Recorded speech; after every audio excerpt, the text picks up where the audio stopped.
Hey everyone, welcome back to my channel explain it. तो आज इस वीडियो में अपन पढ़ने वाले हैं रिप्रोडक्टिव हेल्थ चैप्टर। अगर तुम लोग को नहीं पता है तो इस इस चैनल पे मैं एक सीरीज़ बना रही हूँ जहाँ पे नीट 2026 के लिए तुम लोगों को बायोलॉजी का हर एक चैप्टर में बिल्कुल क्रिस्प 15 से 20 मिनट या फिर ज़्यादा से ज़्यादा 20 से 25 मिनट के अंदर रिवाइज करवा दूंगी। इस सीरीज़ का बेनिफिट क्या है, तुम एनसीईआरटी की हर एक लाइन, एनसीईआरटी पूरी तरीके से तुम रिवाइज कर लोगे। हर एक लाइन, हर एक कंसेप्ट, हर एक डायग्राम एनसीईआरटी का मैं तुम्हें रिवाइज करवा दूंगी। एंड बिल्कुल 20 से 25 मिनट के अंदर रिवाइज करवा दूंगी। अगर तुम खुद से रिवाइज करने बैठोगे ना, अपने पर्सनल एक्सपीरियंस से बता रही हूँ, 5 से 6 घंटे लग जाएंगे तुमको एनसीईआरटी रीड करके, फिर नोट्स रिवाइज करने में, सब करने में। फिर उसके बाद तुम 2 से 3 घंटे लगा के क्वेश्चन प्रैक्टिस करोगे।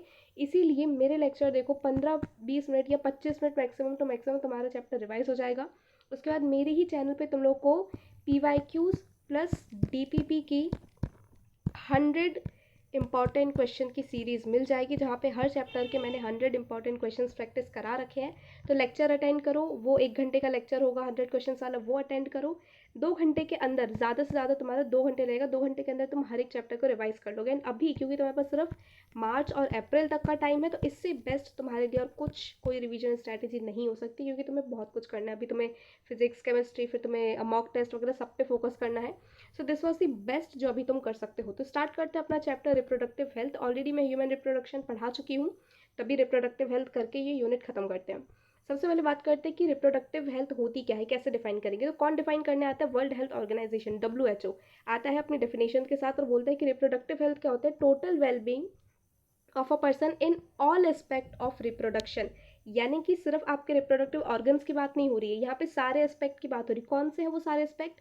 Physical, emotional, behavioural, social. ये सारे एस्पेक्ट में जब आप हेल्दी होंगे, सही होंगे, तभी बोला जाएगा कि भाई आप रिप्रोडक्टिवली हेल्दी हो। ऐसा नहीं है कि सिर्फ आपके ऑर्गन्स अगर अच्छे से काम करें, आप अगर फिजिकली अगर फिट हो तो ही आप रिप्रोडक्टिवली फिट हो जाओगे। नहीं, आपको इमोशनली भी फिट होना पड़ेगा। आपको अगर मतलब डिप्रेशन, एंजाइटी जैसी कुछ अगर इमोशनल समस्या है, तो भी आप कहीं ना कहीं रिप्रोडक्टिवली फिट नहीं हो।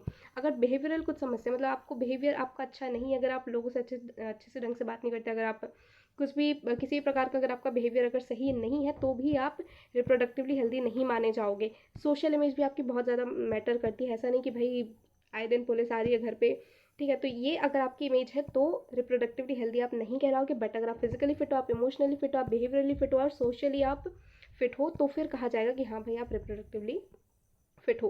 अब रिप्रोडक्टिव हेल्थ से रिलेटेड क्या क्या प्रॉब्लम्स आ सकती है और उनको टैकल करने की क्या क्या स्ट्रैटेजीज है, उनकी बात कर लेते हैं। देखो, इंडिया वालों ने क्या किया कि अपनी 1951 में उन्होंने फैमिली प्लानिंग करके एक प्लानिंग उनने करी, जो कि फिलहाल किस प्रोग्राम के अंडर में है? Reproductive and child health care programme, RCH programme के अंडर में है। फैमिली प्लानिंग प्रोग्राम में उनने क्या कहा था कि भाई हम दो हमारे दो करके उनने एक स्लोगन, बोल लो हम दो हमारे दो करके उनने एक स्लोगन दिया था कि सिर्फ 2 ही बच्चे पैदा करो, इससे ज़्यादा पैदा मत करो, हो सके तो एक ही पैदा करो। तो इस उन्होंने ऐसा क्यों किया था? बिकॉज देखो, इंडिया जो है उस टाइम पे बिल्कुल आज़ाद हुआ था, बिल्कुल अपनी इकोनॉमी एकदम वीक थी ना, अपने पास अच्छा खासा लाइक इंफ्रास्ट्रक्चर था, ना रहने को जगह थी ज़्यादा, घर वगैरह नहीं थे, खाने पीने की बहुत समस्या थी। तो हम नहीं चाहते थे कि ऐसे में जो पॉपुलेशन हमारी अगर एकदम से ग्रो कर जाएगी, तो हम उसको कैसे खाना पीना देंगे, कैसे अपन एजुकेशन प्रोवाइड करेंगे। यही सारी इंडियन गवर्नमेंट ने चीज़ों को ध्यान में रख के फैमिली प्लानिंग लॉन्च करी 1951 में, कि भाई देखो अपना बहुत ज़्यादा बच्चे बच्चे पैदा मत करो, ताकि पॉपुलेशन अपनी बहुत ज़्यादा ना हो जाए। ठीक है, तो पॉपुलेशन की एक बार बात कर लेते हैं। तो वर्ल्ड पॉपुलेशन देखेंगे, इंडिया की पॉपुलेशन देखेंगे। 1900 की बात करें तो वर्ल्ड की पॉपुलेशन कितनी थी? 2 बिलियन या फिर 2000 मिलियन। 2 बिलियन को 2000 मिलियन लिख कर भी आ सकता है, तो ये ध्यान रखना। तो 1900 में वर्ल्ड की पॉपुलेशन कितनी थी? 2 बिलियन या फिर 2000 मिलियन। ठीक है, 2000 के टाइम पे वर्ल्ड की पॉपुलेशन कितनी पहुंच गई? 6 बिलियन। यानी कि 100 साल में कितना? 100 बिलियन भी नहीं, क्या बोल रही हूँ, 100 साल में 2 बिलियन से 6 बिलियन। कितनी ज़्यादा वर्ल्ड की पॉपुलेशन, दुगनी नहीं 3 गुनी हो गई। एंड 2011 में वर्ल्ड की पॉपुलेशन कितनी थी? 7.2 बिलियन। अगर इंडिया की बात करें तो इंडिपेंडेंस के टाइम पे अपनी कितनी पॉपुलेशन थी? 350 मिलियन, सिर्फ 350 मिलियन। ठीक है, तो इंडिपेंडेंस का वो था 1950 भी मान लो, तो 2000 के टाइम पे, वैसे 1947 में हुआ था आई नो, बट 2000 के टाइम पे कितनी पहुंच गई? 1 बिलियन। यानी कि अगर तुम 1950 भी मान लो, तो सिर्फ 50 साल के अंदर अपनी 350 मिलियन से 1 बिलियन पॉपुलेशन पहुंच गई। एंड मई 2011 में अपनी पॉपुलेशन पहुंच गई 1.2 बिलियन। अब क्या रीज़न है कि वर्ल्ड की और इंडिया की पॉपुलेशन इतनी ड्रास्टिकली बढ़ी? देखो पहली चीज़ तो increase in health care facilities. पहले लोगों को ना, और बेटर लिविंग कंडीशन, पहले लोगों को ना मतलब हाइजीन वगैरह का नहीं पता था, ज़्यादा अच्छे डॉक्टर्स नहीं थे, ज़्यादा अच्छी दवाइयाँ नहीं थी। तो इस टाइम पे जो ये 2000 वगैरह का जो टाइम था, 1900 से लेकर 2000 तक में, इस टाइम पे लिविंग कंडीशंस अपनी बेटर हुई एंड अपने को अच्छा लाइक मेडिसिन वगैरह मिली, अपनी अच्छी हेल्थ केयर फैसिलिटीज़ हुई, जिसके कारण क्या हुआ कि भाई लोगों जो समस्या होती थी लोगों को, जिसके कारण बीमारियों के कारण जो डेथ हो जाती थी, वो डेथ रेट कम हुआ। और maternal mortality and infant mortality rate भी कम हुआ, यानी कि जो मदर्स जिनकी डेथ हो जाती थी या फिर जो बच्चे पैदा होते थे उनकी डेथ हो जाती थी, उसका भी रेट कम हुआ। तो ये भी एक रीज़न है कि क्यों अपने वर्ल्ड की पॉपुलेशन और इंडिया की पॉपुलेशन बढ़ी। अब 2011 की अगर बात करें तो 2011 में ग्रोथ रेट कितना था? 2011 में ग्रोथ रेट था 20 पीपल पर 1000 पर्सन पर ईयर, यानी कि एक साल में 1000 लोगों में 20,000 लोगों की बढ़ोतरी देखी जा रही थी 2011 में। अब तो और भी शायद बढ़ गया होगा।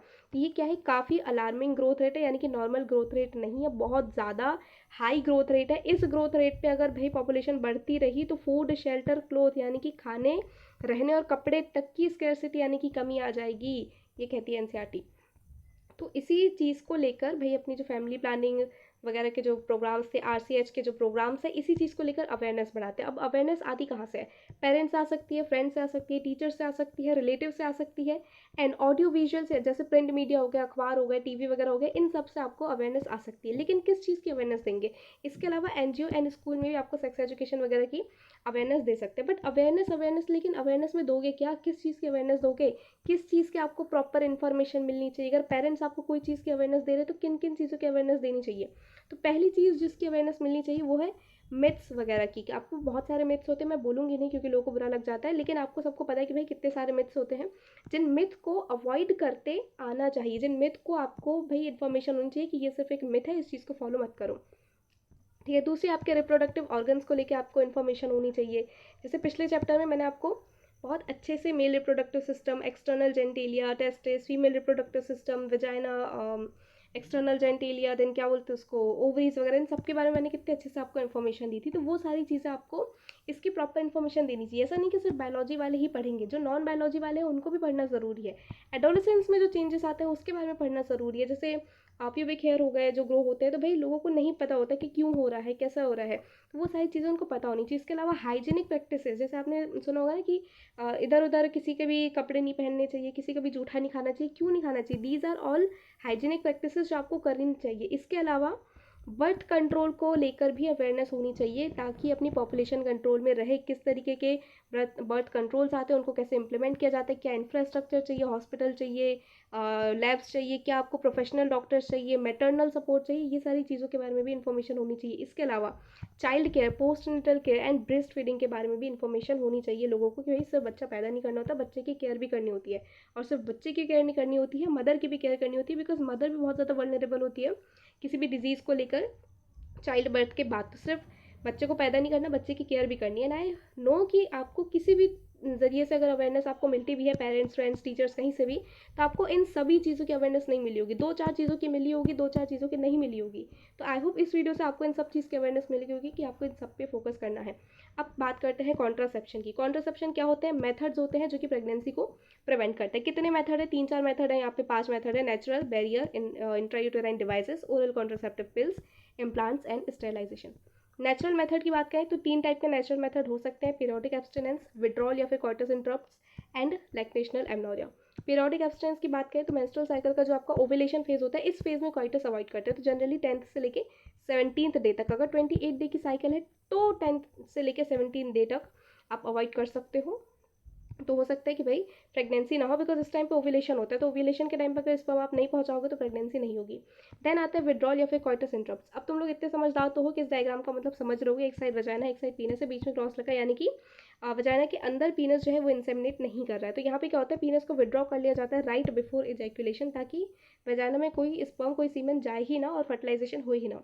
लैक्टेशनल एमनोरिया क्या होता है? एमनोरिया मतलब एब्सेंस ऑफ मेंस्ट्रुअल साइकिल। तो जो लैक्टेशन पीरियड चल रहा होता है ना, लैक्टेशन पीरियड आफ्टर प्रेगनेंसी, जहाँ पे कोई मेंस्ट्रुअल साइकिल नहीं होती, वहाँ पे कोई ओव्यूलेशन भी नहीं होता है। तो इस टाइम पे अपन मतलब इस टाइम पे प्रेगनेंसी नहीं होती, तो ये भी एक तरीका है प्रेगनेंसी को रोकने का। लेकिन ये ज़्यादा लंबी नहीं चलती है, ये 1 महीने 6 महीने तक रह सकती है। ऐसा पूरे टाइम थोड़ी ना चलती रहेगी। लेकिन इसके बहुत सारे ड्रॉबैक्स हैं, नेचुरल मेथड के बहुत सारे ड्रॉबैक है, बिल्कुल इसकी कोई गारंटी नहीं है कि ये वर्क करेगा कि नहीं करेगा। जैसे periodic abstinence and lactational amenorrhoea में क्या हो सकता है, हार्मोनल इम्बैलेंस हो सकते हैं, जिसके कारण आप ओव्यूलेशन की डेट प्रिडिक्ट नहीं कर सकते। जैसे मैंने बोला कि भाई 28 डे की साइकिल है, 14 डे पे ओव्यूलेशन हो जाए, तो ऐसा ज़रूरी नहीं कि 14 डे पे हो ही जाए, हो सकता है भाई किसी और डे पे ओव्यूलेशन हो जाए हार्मोनल इम्बैलेंस के कारण। तो अब आप तो यही सोचोगे कि भाई 14 डे पे तो भाई ओव्यूलेशन हो गया होगा, ये सोच के आप अगर किसी दूसरे डे पर आप कोई भी एक्टिविटी करो तो वो आपकी फेल हो जाए, हो सकता है ओव्यूलेशन किसी दूसरे दिन पे हो और आपका यहाँ पे प्रेगनेंसी हो जाए। तो बहुत सारे चांसेस है lactational amenorrhoea and periodic abstinence में हार्मोनल इम्बैलेंस के कारण प्रेगनेंसी होने के। विड्रॉल मेथड में प्रॉब्लम ये है कि बहुत ज़्यादा स्ट्रॉन्ग विल पावर चाहिए पड़ती है मैन की, तभी जाकर वो राइट टाइम पर अपना पीनस जो है बाहर विड्रॉ कर सके। एंड कई बार ये भी हो सकता है कि जो प्री इजैकुलेशन फ्लूइड अगर वो फीमेल की बॉडी में चला गया, तो प्री इजैकुलेशन फ्लूइड में भी कुछ अमाउंट में स्पर्म प्रेजेंट होते हैं, तो वो स्पर्म भी जाके फर्टिलाइज कर सकते हैं और प्रेगनेंसी हो सकती है। तो ये बिल्कुल भी इफेक्टिव मेथड उतने ज़्यादा नहीं है, लेकिन हाँ ये कुछ मेथड हैं जो आपके नेचुरल मेथड में आते हैं। फिर आता है आपके बैरियर मेथड। बैरियर मेथड में दो है, एक तो कॉन्डम पढ़ना है और दूसरा डायफ्राम पढ़ना है। कॉन्डम और डायफ्राम लगभग दोनों का एक ही जैसा रहता है, फिजिकल बैरियर प्रोवाइड करता है। कॉन्डम लेटेक्स के बने होते हैं, थिन होते हैं, एक्सटर्नल वेयर पे होते हैं, मतलब एक्सटर्नली वेयर किया जाता है। अगर ये पीनस है तो इसके ऊपर आप कॉन्डम इस तरीके से वेयर करेंगे, तो ये इसका फंक्शन रहता है। लेकिन ये नॉन रीयूजेबल होता है। एक पॉपुलर ब्रांड का भी नाम दिया है निरोध, ठीक है।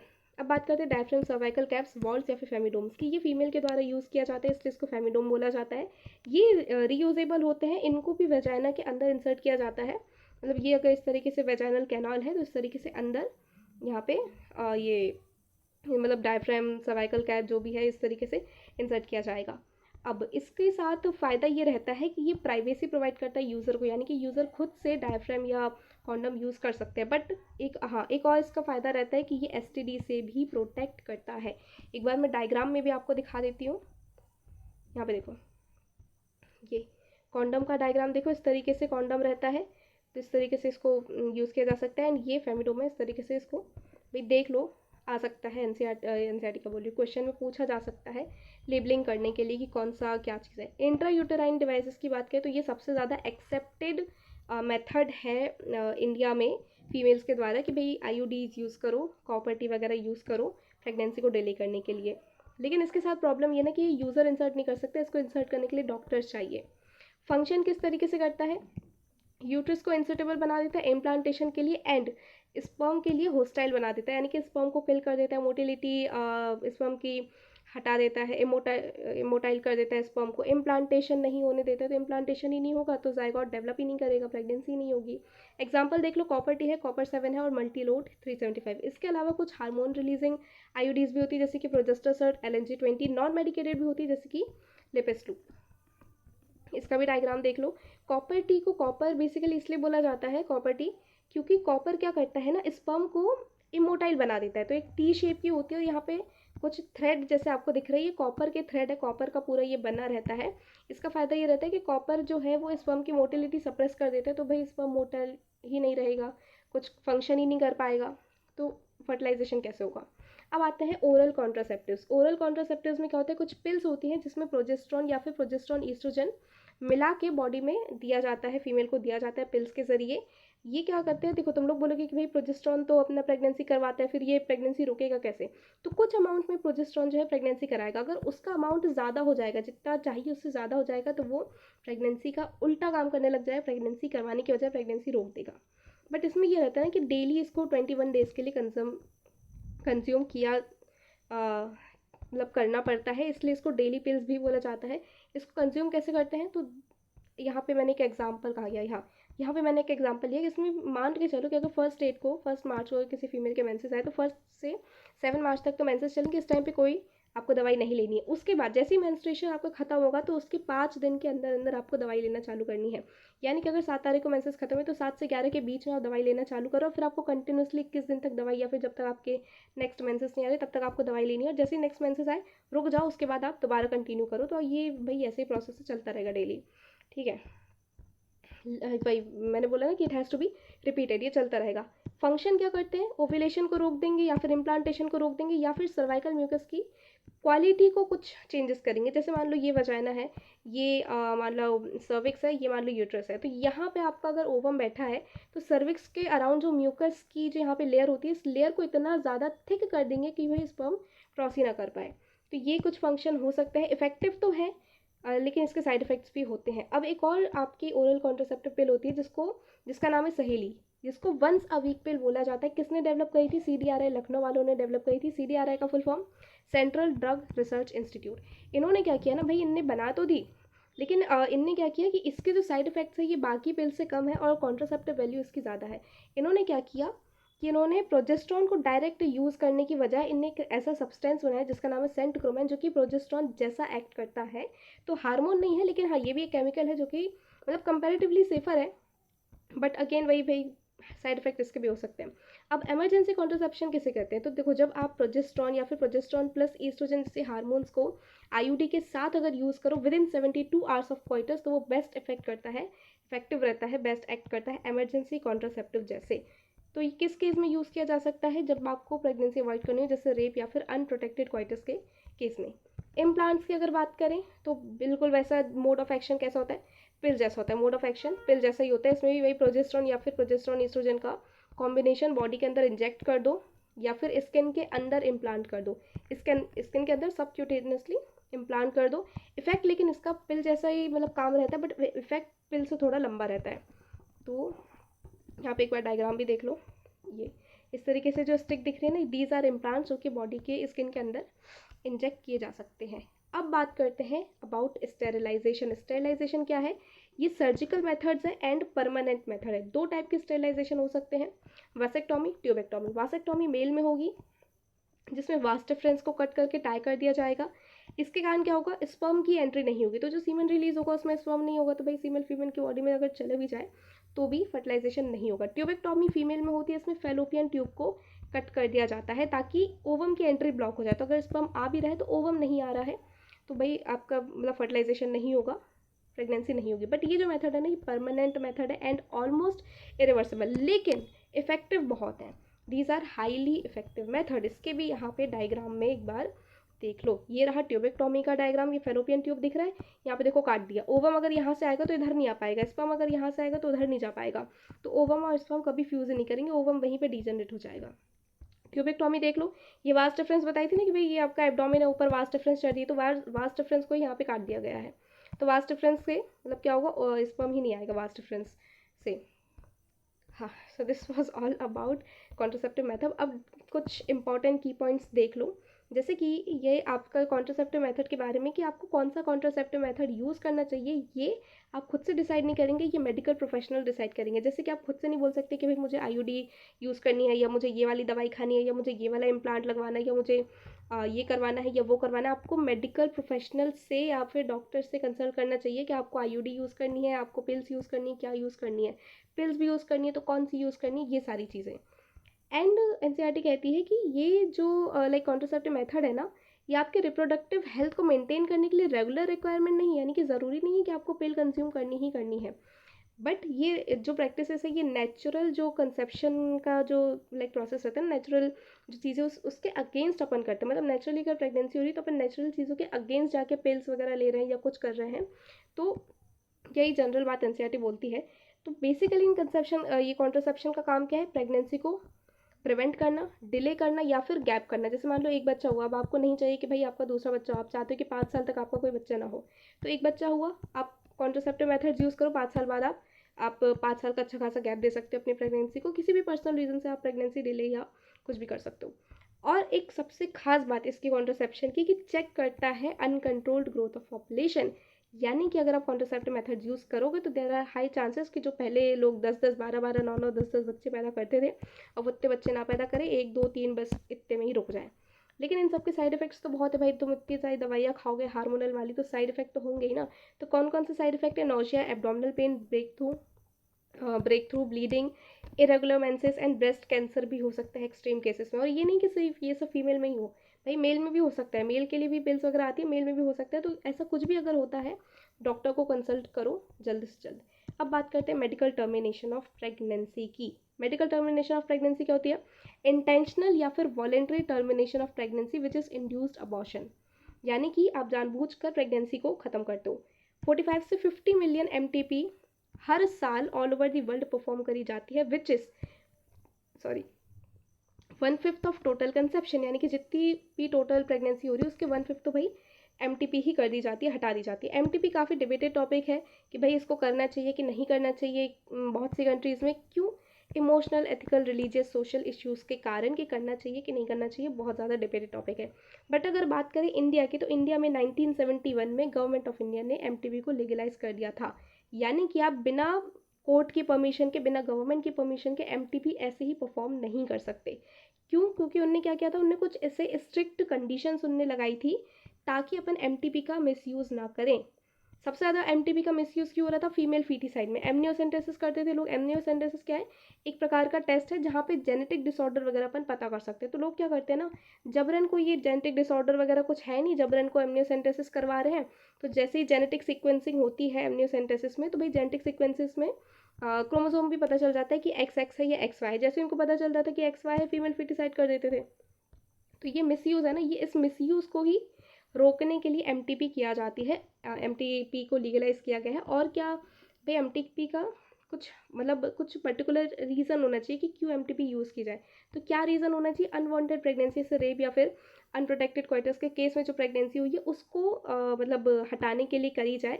या फिर कुछ अगर ऐसी कंडीशन भी हो सकती है कि कंटिन्यूएशन ऑफ प्रेगनेंसी हार्मफुल है बेबी या मदर के लिए, तो भी MTP करी जा सकती है। ये नहीं कि फीमेल चाइल्ड है, फीमेल फीटस है तो MTP कर दो, ठीक है। तो ये सारे रीजंस की वजह से ही MTP को लीगलाइज किया गया था। अब MTP को लीगलाइज करने के कुछ बेनिफिट भी थे। पहला बेनिफिट तो यही कि भाई एमनियोसेंटेसिस का मिसयूज़ नहीं हुआ। दूसरा बेनिफिट कि भाई MTP जो अनक्वालिफाइड कॉक्स यानी कि अनक्वालिफाइड जो डॉक्टर्स कर देते थे उससे भी आप बच सकते हो। और एक और बात है, जो NCERT में साइड में एक बॉक्स बनाया था ना पीले कलर का, जो वहाँ लिखी है वो चीज़ ये मैं बता रही हूँ कि 2017 में MTP अमेंडमेंट एक्ट लाया गया था। यानी कि MTP का जो एक्ट है उसमें कुछ चेंजेस करे गए थे। इस चेंजेस में डॉक्टर ने बोला कि जो फर्स्ट ट्राइमेस्टर है यानी कि 12 वीक, उसमें तो MTP सेफ रहती है। तो आपको जो फर्स्ट ट्राइमेस्टर में अगर MTP करवाना है ना, तो आपको एक रजिस्टर्ड मेडिकल प्रैक्टिशनर का ओपिनियन चाहिए। लेकिन सेकेंड ट्राइमेस्टर यानी कि 24 वीक तक में MTP जो है वो रिस्की हो जाती है। तो अगर सेकेंड ट्राइमेस्टर में MTP करना है तो आपको 2 रजिस्टर्ड मेडिकल प्रैक्टिशनर की आपको यहाँ पे ओपिनियन चाहिए, तभी आप MTP कर सकते हो। इसका बेनिफिट क्या है? अगेन सेम चीज़ कि भाई इलीगल अबॉर्शन के चांसेस कम है, मैटरनल मोर्टेलिटी रेट कम होगा, मॉर्बिडिटी यानी कि मदर की जो तबीयत खराब नहीं हो जाती, बहुत सारी डिजीजेस हो जाती है, उनके चांसेस कम रहेंगे। हाँ, और दूसरा फ़ायदा क्या है कि वही जो मैंने अभी बोला कि कंटिन्यूएशन ऑफ प्रेगनेंसी जो है वो रिस्की हो सकती है, या तो मदर के लिए इंजरी हो सकती है, मदर की मेंटल हेल्थ पे प्रॉब्लम हो सकती है, या फिर चाइल्ड के लिए अगर लाइक प्रॉब्लमेटिक है, जैसे चाइल्ड हो सकता है हैंडीकैप्ड हो जाए, चाइल्ड हो सकता है भाई पैदा होते ही मर जाए, ऐसी अगर कुछ समस्या हो सकती है तो अपन क्या करते हैं भाई MTP परफॉर्म कर सकते हैं। अब बात करते हैं सेक्शुअली ट्रांसमिटेड डिजीज़ के बारे में। सेक्शुअली ट्रांसमिटेड डिजीज़ को वेनरल डिजीज़ भी बोला जाता है या फिर रिप्रोडक्टिव ट्रैक्ट इन्फेक्शन RTI भी बोला जाता है। सबसे ज़्यादा किस में देखी जाती है? 15 से लेकर 24 साल के जो लोग रहते हैं, जिस एज ग्रुप में आप और मैं दोनों हैं, इस एज ग्रुप में सबसे ज़्यादा चांसेस होते हैं लोगों को STI होने के। लेकिन अच्छी बात यह है कि इस एज ग्रुप में सबसे ज़्यादा अवेयरनेस भी फैलाई जा सकती है और सबसे ज़्यादा अवेयरनेस है भी इस चीज़ को लेके। तो कौन कौन सी टाइप की आपकी STD है? बैक्टीरिया, वायरस एंड प्रोटोजोआ वाली है। बैक्टीरिया वाले की बात करें तो गोनोरिया होती है निजेरे गोनोरे से, सिफिलिस होती है ट्रेपोनेमा पैलिडम से, क्लेमाइडियासिस होती है क्लेमाइडियो, क्या लिखा है ये मैंने, क्लेमाइडिया कुछ स्पेलिंग मैंने गलत कर दी है, क्लेमाइडिया ट्रैकोमेटिस है, ठीक है, इसी बीच में नहीं है। वायरस की बात करें तो जेनाइटल हर्पीस है जो कि हर्पीस सिम्प्लेक्स वायरस से होती है। Genital wards human papilloma virus से होती है। हेपेटाइटिस बी वायरस से होती है। HIV एड्स, HIV का full form human immuno deficiency virus, इसके कारण क्या होती है? एड्स हो सकती है, acquired immuno deficiency syndrome. Protozoan disease की बात करें तो ट्राइकोमोनियासिस, ट्राइकोमोनास वैजिनालिस से हो सकती है जो कि एक प्रकार का पैरासाइट है। अब इन डिजीजेस के सिम्टम्स क्या क्या हो सकते हैं? माइनर इचिंग हो सकती है, फ्लूइड डिस्चार्ज हो सकता है, स्लाइट पेन हो सकती है, स्वेलिंग हो सकती है जेनाइटल रीजन में। ये सारे सिम्टम्स आपको देखने को मिल सकते हैं, मेल में भी फीमेल में भी। इसके अलावा PID यानी कि पेल्विक इन्फ्लेमेटरी डिजीजेस भी हो सकती हैं। एक्सट्रीम केसेस में, अगर बहुत ही ज़्यादा तबीयत खराब हो जाए तो एक्सट्रीम केसेस में abortion, still birth, ectopic pregnancy, infertility and cancer जैसी डिजीजेस भी हो सकती है। एक्टोपिक प्रेगनेंसी क्या होता है? मैंने बताया था ना कि फेलोपियन ट्यूब में मतलब क्या बोलते हैं, यूट्रस में आके जो यूट्रस की लाइनिंग होती है यहाँ पे इम्प्लांटेशन होता है। अगर इम्प्लांटेशन यूट्रस की लाइनिंग की बजाय फेलोपियन ट्यूब की लाइनिंग में हो जाए तो उसे कहते हैं एक्टोपिक प्रेगनेंसी, बहुत ज़्यादा रिस्की रहती है। अगर एसटीडी की बात करें तो एसटीडी सबसे बड़ा मेजर थ्रेट यानी कि मेजर सबसे बड़ी प्रॉब्लम है हेल्थी सोसाइटी के लिए। अब जितने भी मैंने एसटीडीज बताए इसमें से herpes, hepatitis B and HIV, ये तीनों एच वाली जो डिजीजेस है ना, ये ऐसी डिजीजेस हैं जो क्योरेबल नहीं है। लेकिन इसमें से भी हेपेटाइटिस बी ऐसी है कि भाई हेपेटाइटिस बी और बाकी जो डिजीजेस हैं वो थोड़ी बहुत क्योरेबल हैं अगर अर्ली स्टेज में डिटेक्ट कर ली जाए तो। Otherwise herpes, hepatitis B and HIV बिल्कुल भी क्योरेबल नहीं है। अब बात करते हैं इस चैप्टर के फाइनल टॉपिक के बारे में जो कि है फर्टिलिटी। फर्टिलिटी क्या होता है? Unable to produce children in spite of unprotected sexual cohabitation. मतलब कि ऐसी सिचुएशन जहाँ पे भाई आप बच्चा पैदा नहीं कर पा रहे हो वो होती है इनफर्टिलिटी। रीज़न क्या क्या हो सकता है? फिजिकल रीज़न हो सकते हैं, कुछ प्रॉब्लम हो सकती है, कंजेनाइटल डिजीजेस हो सकती हैं, ड्रग्स हो सकते हैं कि भाई आप ड्रग्स करते हो इस वजह से आपके ये रिप्रोडक्टिव ऑर्गन्स इतने ख़राब हो गए कि आप नहीं कर पा रहे बच्चा पैदा। इम्यूनोलॉजिकल रीजंस भी हो सकते हैं एंड साइकोलॉजिकल रीजंस भी हो सकते हैं। इन्हीं सबको टैकल करने के लिए ART असिस्टेड रिप्रोडक्टिव टेक्नोलॉजीज़ को बनाया गया है। इसमें दो टाइप की टेक्नोलॉजी होती है, एक इन विट्रो होती है, एक इन वीवो होती है। इन विट्रो क्या चीज़ होती है? Outside natural environment. कोई भी चीज़ अगर अपने नेचुरल एनवायरनमेंट से बाहर है तो वो इन विट्रो कहलाती है, एंड अगर वो चीज़ अपने नेचुरल एनवायरनमेंट में ही है तो वो इन वीवो कहलाती है। इन विट्रो में क्या है? जैसे इन विट्रो में टेस्ट ट्यूब में फर्टिलाइजेशन करवाते हैं या फिर लैब में फर्टिलाइजेशन बोल लो कि भाई लैब में फर्टिलाइजेशन होता है। तो फर्टिलाइजेशन का नेचुरल एनवायरनमेंट क्या है? FT यानी कि फेलोपियन ट्यूब। तो यहाँ पे फर्टिलाइजेशन जो है फेलोपियन ट्यूब से बाहर हो रहा है यानी कि लैब या फिर टेस्ट ट्यूब में हो रहा है। इन विवो में फर्टिलाइजेशन जो है फीमेल बॉडी के अंदर ही हो रहा है, फेलोपियन ट्यूब में ही हो रहा है। इन विट्रो के एग्जाम्पल देख लो, embryo transfer, zygote intrafallopian transfer and intracytoplasmic sperm injection. In vivo की बात करें तो gamete intrafallopian transfer and artificial insemination, ये दो इसके एग्जांपल है। एम्ब्रियो ट्रांसफर की बात करें तो भाई देखो आपने क्या किया, एक टेस्ट ट्यूब लिया, टेस्ट ट्यूब में आपने ओवम ले लिया, स्पर्म ले लिया, दोनों को फ्यूज़ करा दिया, फ्यूज़ करके जाइगोट बन गया। अब जाइगोट अगर 8 to 16 सेल स्टेज में है तो आप इसको कहाँ डाल दोगे? जिसको मॉरुला बोलते हैं, इसको कहाँ डाल दोगे आप? फेलोपियन ट्यूब में, जिसको क्या बोलते हैं? जाइगोट इंट्राफेलोपियन ट्रांसफर, जिफ्ट या फिर ZIFT। अगर इससे ज़्यादा हो गया मतलब 8 to 16 सेल स्टेज से अगर ज़्यादा सेल स्टेज हो जाती है तो आप क्या करते हो? इसको फेलोपियन ट्यूब में भेजने की बजाय आप डायरेक्ट इसको यूट्रस में भेज देते हो, जिसको IUT यानी कि इंट्रा यूट्राइन ट्रांसफ़र बोला जाता है। अब बात करते हैं इक्सी की। इक्सी क्या होता है? Intracytoplasmic sperm injection. इसमें आपने क्या किया? आपने ओवम लिया और एक प्रोब के थ्रू आपने ओवम के अंदर ही आपने क्या किया? स्पर्म को डाल दिया, तो स्पर्म ओवम के अंदर जाके फर्टिलाइज करता है। एंड ये आपने क्योंकि बाहर से आप मतलब आपने ये फीमेल की बॉडी के अंदर तो किया नहीं, आपने ये बाहर किया, लैब में किया, तो इसीलिए इसको भी क्या बोला जाता है? इन विट्रो फर्टिलाइजेशन बोला जाता है। इसमें भी अगेन वही है, जाइगोट बनेगा, जाइगोट को फीमेल की बॉडी में ट्रांसफ़र कर दिया जाएगा। अब बात करते हैं गैमीट इंट्राफेलोपियन ट्रांसफ़र की। इसमें क्या होता है ना, अगर मान लो कोई फीमेल जो है वो ओवम प्रोड्यूस नहीं कर पा रही तो अपन डोनर फीमेल का ओवम लेके अपन जो भी अपनी फीमेल है उसके अंदर डाल देते हैं एंड देन आगे फर्टिलाइजेशन वगैरह हो जाता है। आर्टिफिशियल इंसेमिनेशन में क्या होता है? मेल्स के केस में क्या होता है, अगर मेल का मान लो स्पर्म काउंट कम है या फिर अगर मेल में स्पर्म प्रोडक्शन हो ही नहीं रहा है तो इस केस में अपन क्या करते हैं? अपन आर्टिफिशियली इंसेमिनेशन करवा देते हैं फीमेल में। अगर स्पर्म काउंट कम है तो हो सकता है भाई आप आर्टिफिशियली अगर उस मेल का सीमन आप स्पर्म क्या बोलते हैं इंसेमिनेट करो तो फिर प्रेगनेंसी हो जाए, बट अगर नहीं तो डोनर का स्पर्म लेके आप प्रेगनेंसी कंटिन्यू करवा सकते हो। अब इसमें भी कुछ केसेस हो सकते हैं कि आपको ZIFT कब करना है, आपको GIFT कब करना है। तो फीमेल के केस में देखो, केस 1 क्या हो सकता है कि फीमेल गैमीट बना रही है लेकिन फर्टिलाइजेशन के लिए एनवायरनमेंट प्रोवाइड नहीं कर सकती। तो गैमीट बना रही है, प्रेगनेंसी कर सकती है लेकिन फर्टिलाइजेशन नहीं हो पा रहा है, तो इस केस में आप क्या करो? आप फर्टिलाइजेशन बाहर करवा दो, बाहर फर्टिलाइजेशन कर दो, जाइगोट बना दो, एम्ब्रियो बना दो, या फिर इक्सी के थ्रू आप फर्टिलाइजेशन कर दो, फीमेल की बॉडी में जाइगोट डाल दो, प्रेगनेंसी हो जाएगी। केस 2 क्या हो सकता है कि भाई फीमेल गैमीट ही नहीं बना रही, यहाँ पे तो फीमेल गैमीट बना रही थी बस फर्टिलाइजेशन नहीं हो रहा था, यहाँ पे फीमेल गैमीट भी नहीं बना रही, फर्टिलाइजेशन भी नहीं हो रहा लेकिन प्रेगनेंसी हो सकती है। तो इस केस में भी आप क्या करो? गैमीट डोनर से ले लो, फर्टिलाइजेशन भी बाहर करवा दो टेस्ट ट्यूब में, और जब जाइगोट बन जाए तो वो फीमेल की बॉडी में डाल दो। तीसरी कंडीशन क्या हो सकती है कि भाई बस गैमीट नहीं बन रहा बाकी फर्टिलाइजेशन हो सकता है। पहली कंडीशन में गैमीट बना तो फर्टिलाइजेशन नहीं होता, दूसरी कंडीशन में दोनों ही नहीं होता, तीसरी कंडीशन में गैमीट नहीं बन रहा लेकिन फर्टिलाइजेशन हो सकता है। इस केस में करोगे आप GIFT, यानी कि डोनर फीमेल का गैमीट लेके फीमेल की बॉडी में डाल दो, फर्टिलाइजेशन हो जाएगा। अब अगर मान लो ऐसा केस है कि भाई प्रेगनेंसी ही नहीं हो पा रही, लेकिन तीनों केस में ऐसा था कि फीमेल प्रेगनेंसी कर सकती है, लेकिन अगर मान लो कोई ऐसा केस है जहाँ पे प्रेगनेंसी ही नहीं हो सकती, तो सरोगेसी का तुमने नाम सुना होगा ना कि भाई किसी दूसरी फीमेल की बॉडी में, मतलब तुमने वो मूवी देखी होगी ना, मिमी का नाम था, क्या नाम था मूवी का, तो उसमें वो सरोगेट मदर बनती है, तो वो सही चीज़ है कि भाई आप कर सकते हो, लेकिन इतना करने से अच्छा है कि आप कोई चाइल्ड अडॉप्ट कर लो। लेकिन मेल के केस में क्या होगा, इनफर्टिलिटी से फीमेल में तो होती नहीं है, मेल्स में भी होती है, तो मेल के केस में क्या हो सकता है, दो चीज़ हो सकती है, या तो मेल की स्पर्म की क्वालिटी लो है, या फिर स्पर्म काउंट लो है, या फिर स्पर्म ही नहीं है। अगर क्वालिटी या फिर क्वांटिटी में प्रॉब्लम है तो आप आर्टिफिशियल इंसेमिनेशन करवा सकते हो। ठीक है, आर्टिफिशियल इंसेमिनेशन इस मेल का भी करवा सकते हो, किसी डोनर मेल का भी करवा सकते हो, लेकिन अगर स्पर्म ही नहीं है तो आपको डोनर मेल की ही ज़रूरत पड़ेगी। अब अगर बात करें कि भाई ये ART के लिए आपको क्या करना आसान है, तो सच बोलो तो भाई ART के लिए आपको हाईली क्वालिफाइड स्पेशलाइज्ड प्रोफेशनल्स की ज़रूरत पड़ेगी। इट्स नॉट ईजी, हर किसी के बस की बात नहीं होती, बहुत ज़्यादा एक्सपेंसिव इंस्ट्रूमेंटेशन एंड इंफ्रास्ट्रक्चर चाहिए पड़ता है, तो हर कोई ART अफोर्ड नहीं कर सकता। एंड इंडियन सोसाइटी में ना क्या होता है कि फीमेल को ज़्यादा ब्लेम कर दिया जाता है कि भाई बच्चा पैदा नहीं हो रहा, लेकिन फीमेल से ज़्यादा मेल्स में इनफर्टिलिटी के चांसेस होते हैं।